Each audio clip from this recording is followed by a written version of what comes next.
یقین مانے آج تو میں تو ہل گیا ہوں ان بختوں کا یہ مجھے ڈی ایم میں یہ جو باتیں سنتی ہے میں تو یقین ہل گیا ہوں. میں تو بار بار کلمہ پڑھ رہا ہوں کہ میں نے کیا کر رکھا ہے. میں نے اس کو سلام کا جواب دیا ہے. پھر اس نے مجھ سے پوچھا کہ آپ کو میں بتاؤں. میں نے کہا بتاؤ. یہ 3 باتیں کر کے میں تو اپنے آپ کو سمجھ رہا ہوں کہ میں کافر ہو گیا ہوں شاید.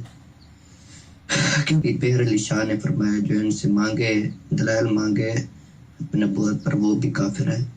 تو میں نے بعد میں خیر مجھے تو نہیں پتا تھا یہ کون بدبخت ہے جب اوورسیز پاکستان مسلم لکھا ہوا تھا اور پھر اس پہ شیزان بوتل جو ہے اس کی تصویر لگی ہوئی تھی. پھر میں نے جا کے اس کی اکاؤنٹ کو دیکھا تو یہ حرامی کا دیا نہیں نکلا. تو دیکھو ان کو پتہ ہے یہ ختم نبوت کے پہرے دار ہیں لیکن وہ پھر بھی ہمیں دیکھو کیسے وہ ورگلا رہے ہیں. لیکن پھر بھی وہ ہمیں جو ہے اس طرف کیسے میسج کر رہے ہیں. ہمارے بڑے بڑے بھائیوں کو میسج کر رہے ہیں. میرا تو دل صبح سے میرا دل پھڑک رہا ہے کہ میں کیا کر بیٹھا ہوں. اس کو جواب دے کہ میں کیا کر بیٹھا ہوں. بابا جی کے صدقے آپ جتنے لبیک بیٹھے ہیں میرے ایمان کے لیے دعا کرنا.